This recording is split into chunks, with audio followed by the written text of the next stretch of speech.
Ça, c'est moi qui regarde le film des Shadowhunters pour la première fois avec Lily Collins et qui kiffe ma race. Je n'avais absolument aucune idée que les Shadowhunters avaient une montagne de livres. Maintenant, je suis prête à les lire.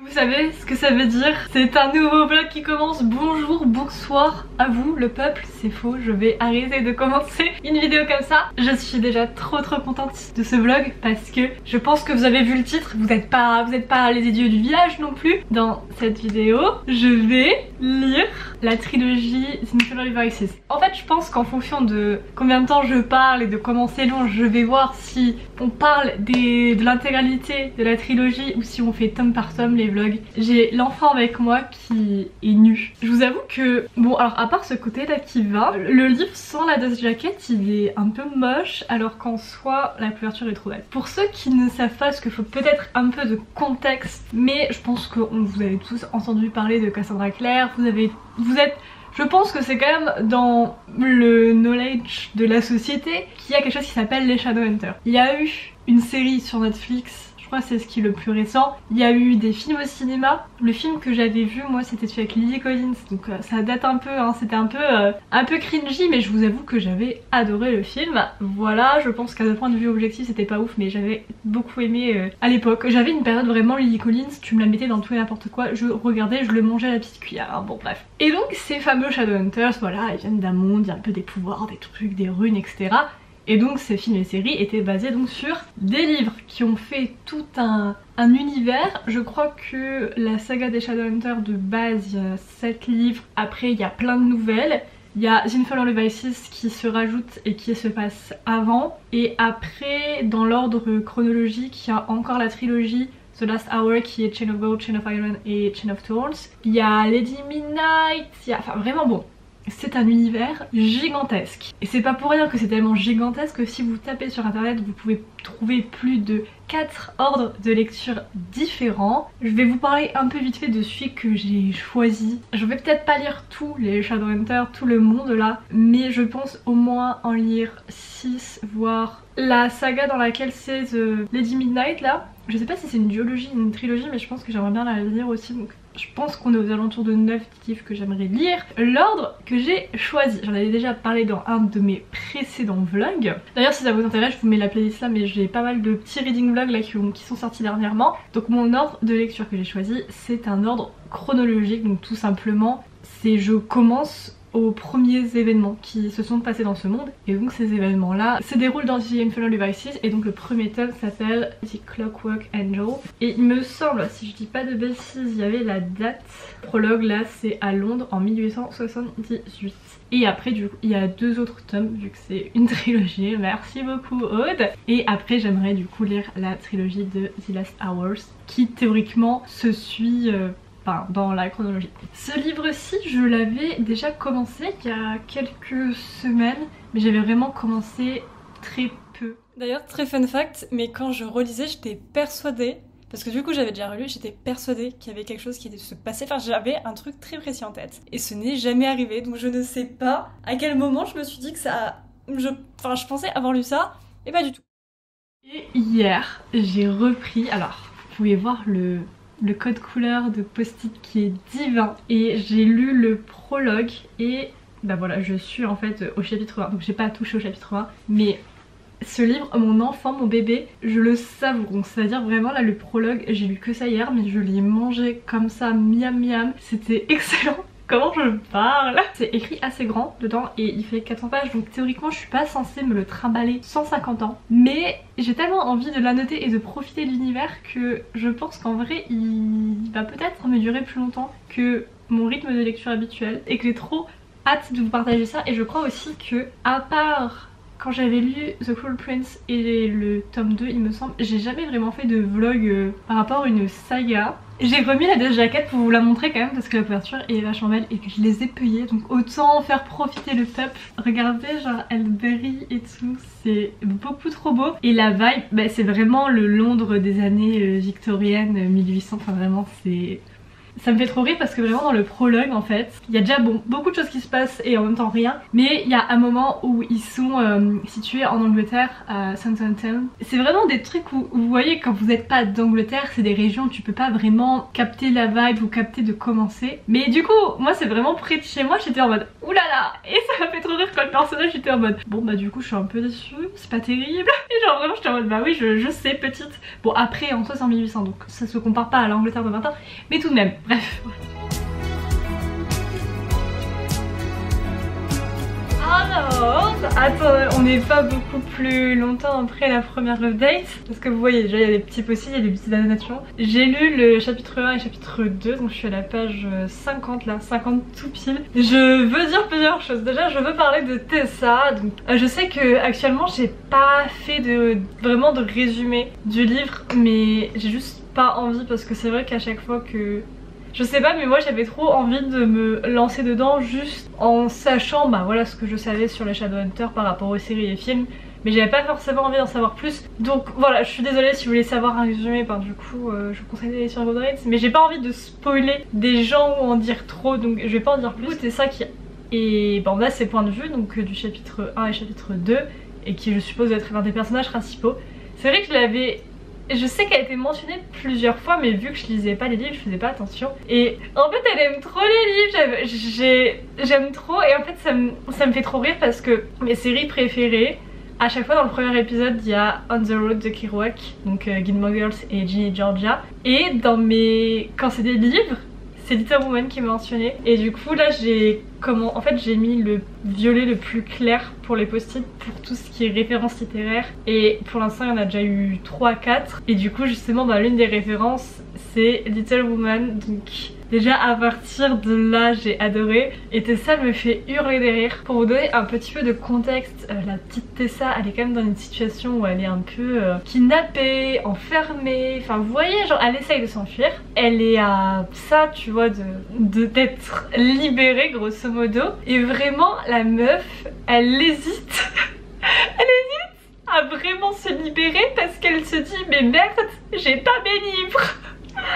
Et ça m'a fait tellement hurler de rire. Alors petite anecdote, mais maintenant quand j'entends l'alarme incendie, parce que bon voilà il y a des tests mais des fois on sait pas trop etc, ou même que j'y pense, l'une des premières choses que je me dis, limite j'oublie mon ordinateur, enfin je pense à mon ordinateur quand même, mais j'oublie vraiment les objets de valeur, je pense à mes livres, je me dis mais mais franchement mais si mes livres ils disparaissent déjà ça m'a fait énormément rire. Donc du coup j'ai déjà 3 post-it par rapport à tout ce qui est référence littéraire. Je sais pas si c'est l'introduction de la personnalité de Tessa et du coup après il y aura moins de références ou quoi, mais pour l'instant j'aime beaucoup. On a eu Will, donc Will qui était dans le prologue aussi d'ailleurs. Je l'aime bien, en fait j'aime bien les personnages un peu sarcastiques et qui sont un peu en mode c'est moi le enfin pas le plus puissant mais il a confiance en lui quoi. Enfin je sais pas, je trouve ça marrant. Mais honnêtement j'aime bien parce que bah déjà le fait que bah là je parle vite fait sans trop vous en dire, mais un peu cette histoire de kidnapping et qu'elle essaye de s'échapper, oh mon dieu.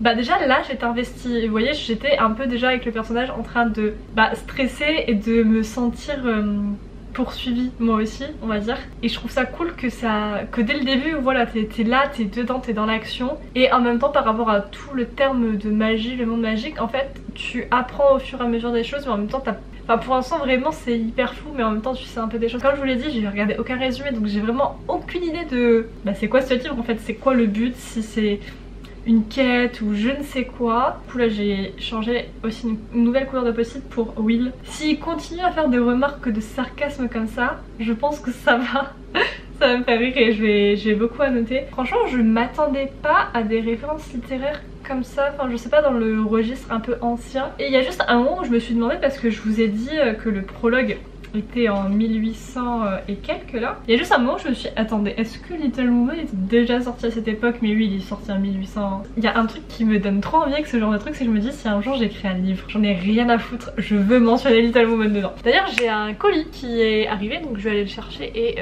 vous le montrer Comme ça on fait une petite pause. J'ai mon colis. Alors c'est pas du tout un Fairy Loot normalement, mais justement je voulais mettre en avant le confort de l'arrivée parce que en gros autour de ça il y avait déjà du papier bulle et là je sens qu'il y a encore du papier bulle dedans. Vraiment genre les gens qui vendent sur Vinted et qui font ça bien, je vous aime. Vous êtes vraiment le sang de la veine. Regardez, oh, c'est vraiment bien emballé. Ça c'est des gens, ça va direct au paradis. Oui. Bon, on va faire comme ça sera peut-être un peu mieux. Oh là là, regardez-moi comme il est beau. Je crois que je suis bête. Vous voyez, genre là la couverture, c'est la couverture logique, normale, mais là c'est un peu comme si c'était de la fumée et au début j'ai cru que c'était une tache. Je suis en plus assortie un peu, enfin je suis blanche quoi, et le livre est blanc. De base la copie originale est noire et je crois que ça c'est un peu violet. Parce que je sais que c'est pas l'édition normale. Oh. Regardez ce qu'il y a en dessous de la Dash Jacket. C'est beaucoup trop beau. Je vous ferai un close-up après parce que là clairement c'est... Oh là là. Oh. Est-ce que mes réactions, on dirait pas trop les réactions exagérées dans nos petits secrets entre voisins? Vraiment je suis genre oh, mais non, mais je vous jure.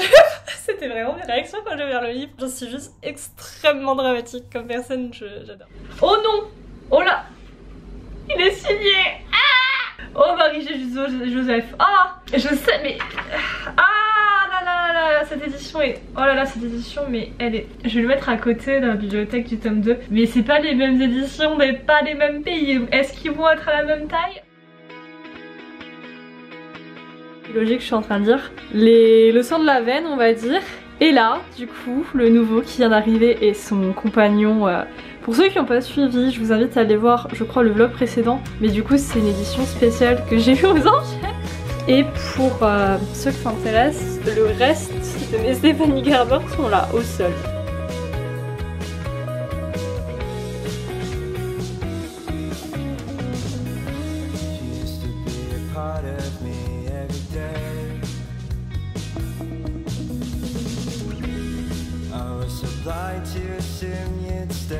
Updates rapides, là j'ai lu je crois les 5 premiers chapitres, mais en tout cas j'arrive là tout doucement aux 100 pages, ce qui est honnêtement un rythme de croisière pour moi. Je pense que normalement je serais à plus de la moitié du livre, mais vraiment là je le savoure, le nombre d'annotations que je mets, et il y a même des fois où je me dis Aude tu vas pas annoter ça parce que vraiment dès que Will il ouvre la bouche genre j'ai envie d'annoter, c'est incroyable. Non mais vraiment franchement pour l'instant les personnages qui se développent vraiment je les aime tous, même le personnage je sais plus son nom du coup mais qui est un peu là théoriquement pour être détestable, je l'aime bien. Elle est même drôle, elle est très dramatique, et aussi bah le pouvoir de Tessa est très sympa et je trouve que justement c'est ça que je me disais comme réflexion, je me dis il faut que je le veille dans le vlog, mais je trouve que ce pouvoir là est bien mis en avant parce que en fait c'est quelque chose que je pense on a tous plus ou moins vu déjà dans des films un peu fantastiques ou des fantaisies, mais généralement c'est on te dit juste bon bah grâce à ce pouvoir elle fait ça, tu sais pas vraiment ce que le personnage ressent en vivant ça ou en le faisant ou quelles sont les conséquences, alors que en fait c'est vrai que quand tu réfléchis 2 secondes, vu le pouvoir, bah il y a, si t'es dans sa tête et de son point de vue, t'es censé avoir une certaine description, et c'est vrai que ça j'avais jamais vraiment vu cette description là, et là c'est vraiment bien décrit et tu comprends un peu vite fait comment ça marche et ce qu'elle ressent quand elle le fait. J'aime trop, il y a encore eu plein de références livresques, enfin, vraiment mais c'est vrai que du coup je m'inquiète un peu parce que je m'attache de ouf. Enfin je commence à vraiment bien m'attacher au personnage, alors que là c'est vraiment un rythme de croisière, hein. Tout va bien, ils sont dans une forteresse, les méchants dans le monde ils sont pas là, tout va bien. Mais c'est une trilogie suivie d'une autre trilogie, donc je me doute que les emmerdes arrivent à grand galop. Grand galop, quelqu'un a regardé? Ça me fait peur parce que je me dis quand même c'est tellement grand et c'est tellement sur plein de générations que je me doute qu'il y a des personnages qui vont être blessés ou juste qui vont mourir. Par contre c'est vraiment drôle, genre vraiment il y a un mec à un moment il est arrivé, il était en feu, genre vraiment il avait le bras en feu, et sa femme elle était genre mais tu sais que t'es en feu, il était en mode oh oui oui. 2 secondes après il a capté qu'il était en feu, et le fada qu'est-ce qu'il a dit? Il a fait oh mais c'est trop bien, ça veut dire que mon expérience elle a marché. Grand je hurle de rire parce que tout ce qui est référence littéraire et un peu humour, avant de vraiment lire bah du coup une des sagas des Shadowhunters, je ne m'attendais pas à ça. Et bon c'est totalement moi qui ai jugé quelqu'un sans la connaître, encore moins je peux pas juger un style d'écriture sans avoir lu un livre, c'est impossible.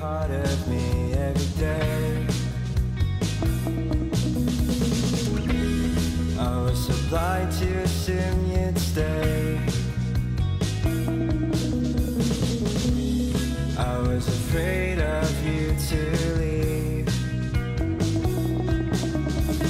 retrouve dans cet angle pour, je pense, l'un des derniers unboxings pendant un long moment, qui a été emballé dans un sachet Tesco. Ouais, j'ai le seum. Ouais. Est-ce que je l'ai déjà fait? Oui. On arrive à la bête qui a l'air d'être dans un bon état. Je vous explique la situation. Je vais sur mon téléphone 2 secondes, je vois que j'ai un appel manqué. Je me dis bizarre parce que d'habitude on ne m'appelle pas. Eh bien, je savais, c'était le livreur. Alors bah je l'ai loupé. Alors apparemment je pense que, enfin vu que c'est une résidence, en gros ils peuvent pas rentrer comme ça. Et je pense que quelqu'un est sorti parce qu'en gros, après j'ai vu un mail qui disait bonjour, le colis a été livré. Sauf qu'en fait il y avait personne à la réception, donc la gentille personne a laissé le colis dans le hall. Le hall où il y a des gens qui passent. Alors personne ne va voler mon livre, je doute. Mais quand même, du coup j'ai vu ça, j'ai couru en moi, j'étais genre pas qu'on me prenne mon tendre et bien aimé. Donc le voici, le voilà. Alors oui, vous l'avez déjà vu sur cette chaîne, sauf que celle-ci n'est pas la version, en tout cas n'est pas la version Fairy Loot, mais c'est bien une version spéciale, puisque, oh là là, oh là là là là là là. Attendez, il me faut un peu de temps pour m'en remettre. Alors en fait, je sais plus si j'en ai déjà parlé, mais c'est une version quand même limitée qui a été faite je crois et qui était vendue dans les Waterstones, mais en tout cas il n'y en avait plus dans le mien, donc je l'ai acheté via Vinted. Il y a 4 motifs différents, donc il y a celui-ci, donc le dragon qui est le meilleur bien évidemment. Les dragons, et il y en a 3 autres, il y en a un avec un livre, il y en a un c'est un truc un peu bizarre, et le 4ème je me souviens plus. C'était un peu du hasard sur lequel tu tombais quand tu achetais, enfin du hasard. Clairement si tu l'achètes en magasin tu peux vérifier. Je me disais si j'achète ce livre, j'aimerais quand même que ça soit les dragons, et je suis tombée sur les dragons. Et là aussi regardez, il y a les dragons, enfin vraiment cette édition est trop belle. Et au moins par contre là le edges est normal, il est blanc. Bonsoir, bonjour. Ça fait maintenant plus d'une semaine, non pas du tout, ça va faire une semaine que j'ai commencé ce vlog et que j'ai commencé du coup ma lecture du premier tome de The Infernal Vices. Et j'ai l'honneur, la chance de vous dire que hier soir j'en ai lu l'épilogue, que je l'ai terminé, et nous sommes du coup ici pour vous faire, enfin pour faire la conclusion de la lecture. Qu'est-ce que j'en ai pensé? Alors je ne sais plus du tout à quand remonte la dernière update, mais de toute façon ce n'est pas grave parce que le but n'est pas de vous dire tout le plot. Honnêtement j'ai vraiment beaucoup aimé. Je trouvais que en termes de tout, vraiment en termes de personnages, ça a été bien posé. On a eu assez de descriptions de comment le système magique marchait. Et un peu, alors j'ai pas envie de dire de politique, mais il y a un peu ce système de... Il y a une sorte de système un peu similaire au gouvernement, mais du coup dans tout ce qui est magique, vampire, etc, etc, qui est quand même expliqué petit à petit, mais en même temps t'as assez de parts de mystère pour ne pas tout savoir. Et justement j'aime bien parce que bah, le personnage qu'on suit dans les points de vue, enfin il y en a plusieurs quand même des points de vue, mais surtout bah, du coup Tessa, et bah des fois elle espionne un peu les meetings en fait, et du coup t'as un peu l'impression d'être elle, où tu sais pas trop ce qui se passe, mais en même temps t'as un peu l'œil dans ce qui se passe. Enfin, je sais pas, moi j'ai beaucoup aimé ça. Il y a forcément énormément de clins d'œil au Shadowhunter, alors qui dans mon ordre de chronologie ne sont... Enfin au Shadowhunter oui forcément, mais je veux dire à la saga d'après. Vraiment moi en termes de personnages j'ai vraiment aimé. Et honnêtement sur un livre qui fait même pas 500 pages et qui est un premier tome, je pensais pas que tu pouvais introduire autant de personnages, parce que franchement en personnages quand même qu'on voit assez souvent, il y en a 3 principalement, mais à côté de ça t'en as au moins 3-4 à côté qu'on voyait aussi. Et je pensais pas qu'il y avait cette possibilité de présenter 6-7 personnages en moins de 500 pages et que tous aient une certaine personnalité et que tous soient déjà... qui a un peu un attachement plus ou moins. Enfin en tout cas c'est... Du coup moi j'aime beaucoup et ça me donne trop envie de continuer et de voir. Et je pense que c'est là où je vois que c'est bien fait, c'est que là où j'avais pas forcément envie de lire les Shadowhunters, donc la saga là de 7 livres, maintenant je me dis pourquoi pas. Mais bon apparemment c'est moins bien, donc faut voir, mais en tout cas ça me donne vraiment envie de continuer dans cet univers là. Maintenant en termes d'histoire, mais pareil, je trouvais que c'était pas mal rythmé, enfin je veux dire ça commence très fort, ça commence direct dans l'action, après ça se calme un peu, on te pose des bases, et puis après on commence un peu à rentrer dans une action qui est une action mais pas la plus grosse, donc c'est pas, y a pas des feux d'artifice partout, mais quand même. Et après du coup t'arrives sur une autre intrigue, et là du coup t'as vraiment des grosses bagarres on va dire qui arrivent, et après t'arrives vraiment à la toute fin où là t'as vraiment un peu la révélation choc. Et vraiment quand je l'ai lu, j'ai posé le livre, j'étais genre comment ça? Enfin vraiment la haine. Donc franchement non, j'ai trouvé ça très bien structuré, il n'y avait pas tout d'un coup à la fin, c'était pas ennuyant au milieu, enfin vraiment trop bien. C'est toujours aussi drôle, j'ai surligné énormément de passages pour les passages drôles comme je vous l'ai dit. Mais aussi encore les références littéraires qui étaient là jusqu'à la fin. Et je pense que quand on voit la note de l'autrice, c'est quelque chose sûrement qu'elle va continuer parce que elle a l'air d'y avoir vraiment pensé, de bien aimer ça. Voilà, de toute façon quand on voit comment est décrypté ça, je pense que voilà, c'est qu'elle aime bien ça de façon générale. Il y a juste le tout dernier chapitre, enfin comment se termine en fait le chapitre et l'épilogue que j'ai pas compris. Parce qu'en fait depuis le début on est introduit à un truc qui est un peu mystère, donc ok. Mais à la toute fin, genre Tessa elle est en mode, tu sais, on dirait elle a compris le délire mais sans nous le dire. Après t'as un dernier chapitre avec sur Tessa, j'étais genre mais qu'est-ce qui se passe? Vraiment je me suis dit, mais au début je me suis dit c'est un extrait d'un autre livre, je ne comprenais pas. Et on a aussi un autre truc sur Will, parce que, bon je vais vous le dire parce qu'en vrai c'est pas spoilant parce qu'il dit rien, mais c'est juste ce personnage qui va voir un autre pour dire j'ai besoin de toi pour. Et je pensais qu'on allait avoir le pour et que le pour allait être le cliffhanger. Tu vois genre je sais pas, j'ai besoin de toi pour récolter des chauves-souris. C'est un exemple nul. Mais non, il ne l'a pas dit. Vraiment ça se termine sur ah bah dis-moi pourquoi t'es là. Fin. Comment ça fin? Bon ok j'ai le tome 2 mais quand même, enfin je veux dire dis-moi en plus. Non mais t'imagines, j'aurais été là à la publication du premier tome, j'aurais pas eu la suite. Enfin, respirons un bon coup. Donc voilà, ça c'est la conclusion. En fait j'ai mis 5 étoiles. Non, je vais pas mis 5, enfin j'ai mis 5 étoiles sur la notation Modern Reads, mais dans ma review que je n'ai pas écrite encore d'ailleurs, j'ai mis 4,5. Je pense qu'il y aura un des livres qui sera vraiment 5 étoiles dans la trilogie et un autre genre 4,75. Oui j'ai déjà des pronostics pour la suite. Mais parce qu'en fait j'ai bien conscience quand même que c'est le premier tome et que c'est quand même aussi beaucoup de l'introduction. Donc je sais que j'ai beaucoup aimé, mais je pense qu'il faut quand même pas que je mette la note maximale maintenant parce que je pense qu'il va avoir quand même un niveau un peu au-dessus pour soit le deuxième, soit le troisième ou peut-être les deux. J'espère que ce petit vlog vous aura plu. Dites-moi si qu'est-ce que vous en êtes dans cet univers de Shadowhunter. Et je pense que du coup je referai un peu la suite de mon évolution quand je lirai le tome 2 et le tome 3. Voilà. Bye.